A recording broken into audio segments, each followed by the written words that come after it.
Sveiki, mano brangieji, tai yra Taro kortų prognozė liūto ženklo atstovams gegužės mėnesiui. Parašykite, prašau, kaip praėjo jūsų balandis. Ar jisai buvo lengvesnis negu kovas, ar sunkesnis negu kovas. Parašykite, kiek iš mano pranašysčių išsipildė pas jūs. Pasidalinkite video, išsaugokite video, labai būsiu dėkinga, nes tai padidėja mano matomumas ir kažkoks gaunasi grįžtamasis ryšys. O mes pradedam. Liūtukai, kasgi laukia liūtukų? Gegužės mėnesį pasižiūrim, gegužė, asmeninis gyvenimas, liūtai. Kas laukia asmeninėme gyvenime, liūtai, gegužė. Liūtai, kas laukia asmeninėme gyvenime, liūtukų, gegužė. Asmeninis gyvenimas, gegužė. Kas laukia asmeninėme gyvenime, liūtukų. Liūtukai, gegužė, asmeninis gyvenimas. Taip, žiūrėkite, liūtukai, mėnesio pradžia, kaip ir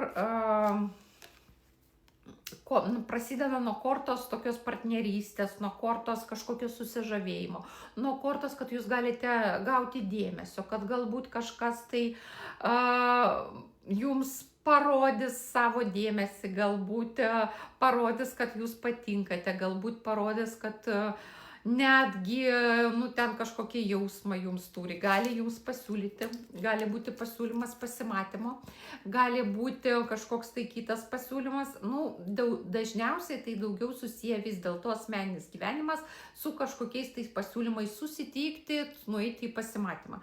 Tai mėnesio pradžia pas jūs tokia gali būti, kažkoks tai gerbėjas atsiranda, liūtukai ir nori jums kažkaip tai padaryti kažkokį siurprizą arba parodyti dėmesį ir jūs kažkur tai pasikviesti. Bet mėnesio viduriukas, jisai toksai pakankamai ne vienareikšmis, o dviprasmis, nes čia yra ir nepateisintų lūkesčių, kažkokių tai nusivylimų. Gali būti susijęs su vyresnio amžiaus vyru, imperatorius, tai būna vyras jau solidus, vyresnio amžiaus vyras, gali būti vadovas, gali būti jūsų tėvas ir čia eina korta sudaužytos širdies, arba pas jūs didelis skirtumas amžiuje su to vyru. Ir eina korta, jeigu matot, sudaužytos širdies ir išėjimo iš santykių. Tai liūtukai daugeliu iš jūsų gegužės mėnuo gali būtent asmeninėme gyvenime pasireikšti to, kad reikės kažkaip tai kažkur tai išeiti iš santykio, ir gali būti, kad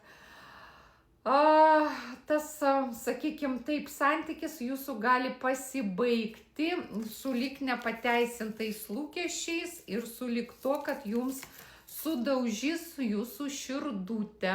Bent jau gali būti, kad problemos tikrai bus ir santykiai jas teks spręsti. Kokia yra gera žinia? Tai gera žinia yra, kad 6 kardai tai yra korta kažkokių tai naujovių, aš turiu omenyje, kad tai galima arba kelionė, arba persikraustamas. Tai gali būti, kad kažkur tai važiuosite, keliausite, arba kad tai pas jūs kažkas atvažiuos, arba kad jūs persikelsit. Galbūt persikelsit iš tikrųjų jau iš savo namų būto į kažkokią gamtą, į sodybą, ar ten į sodo namelį. Ir jau įvyks tas plaukimas prie kito kranto, jau įvyks tas kažkoks pokytis. Taip, žiūrim, liūtukai, kas laukia darbo srityje. Darbas. Taip, darbas gegužė, kas laukia darbe, liūtukai, kas laukia gegužės mėnesį darbe, kas laukia darbe gegužės mėnesį. Gegužė, darbas, kas laukia liūtukų darbo srityje. Žiūrėkite, iškart noriu perspėti, kad prognozė yra bendro pobūdžio visiems liūto ženklo atstovams. Kas norėtų savo asmeninės prognozės, kurią aš darau naudojant jūsų nuotrauką ir gimimo datą, rašykite man prašom asmeninę žinutę. Tokios prognozės kaina 13 eurų ir jūs jau gausite savo asmeninę prognozę, o ne bendrą. Taip, žiūrėkite, mėnuo prasidės nuo tam tikrų sunkumų, bet tie sunkumai atves į naują tašką, į kažkokį pokytį. Sunkumai, didelė apkrova, našta, darbe tikrai daug atsakomybės, bet su ta atsakomybė prasidės naujas etapas. Tai žiūrėkite, liūtukai, galbūt kažkas tai gaus iš tikrųjų paskyrimą į kažkokias naujas pareigas ir dėl to bus didesnė atsakomybė, bet ir sulig to naujas etapas. Galbūt gausite vadovaujamas pareigas ir galbūt reikės jau imtis kažkokio vadovavimo darbo, nes viskas pajudės į priekį, atsiras naujos galimybės, naujos perspektyvos. Žinoma, ne be sunkumų, bus sunkumai, jums reikės liūtai atstovėti savo požiūrio tašką, savo tiesą, bet jūs liūtai labai mokate tai padaryti, sugebate labai gražiai atstovėti visada savo interesus ir savo tą požiūrio tašką. Tai yra jūsų tokia dovana, jūs mokate tai daryti labai puikiai, todėl pergyventi nereikia, kad reikės tarytum eiti į pasipriešinimą ir kažką tai įrodinėti, nes jums tai puikiai gausis, atsiveria naujas galimybės. Tai perspektyvos bus neblogos, o mėnesio pabaigoje jūs turėtumėte gauti kažkokį jums naudingą pasiūlymą. Naudingas pasiūlymas gali būti pasiūlymas kažkokios tai kolaboracijos, gali būti pasiūlymas ten kažkokių tai partnerysčių, gali būti pasiūlymas kažkokių tai naujų darbų ir taip toliau. Žodžiu, visi naudingi pasiūlymai ir pagyrimai tame tarpe, mano brangus liūtukai, nes labai patinka pagyrimai, liūtukams visiems patinka, o ypač liūtukams, o čia būtent apie tai eina kalba, kad jūs paglostis, sakys, kokie geri, kokie jūs faini. Taip, žiūrim toliau. Sveikata. Kokia bus sveikatos būklė? Liūtai, gegužė.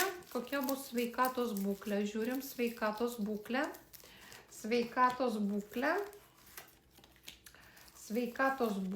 Žiūrėkit, liūtukai, kažkas tai gali sužinoti apie nėštumą, pastojimą, bet šiaip tai gali būti problema su moteriška ginekologinė sfera.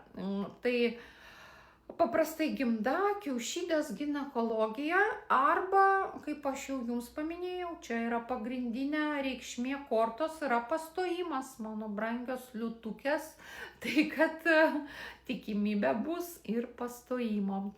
Tai tiek būtų, mano brangieji, čia apačioj kaip visada palieku nuorodą į savo svetainę, kur jūs galite labai patogiai užsakyti bet kokią dėlionę, metinę dėlionę, metams į priekį būrimą arba iš santykių, iš sveikatos, finansų ir darbo sričių. Gražaus jums sėkmingo mėnesio, būkite sveiki.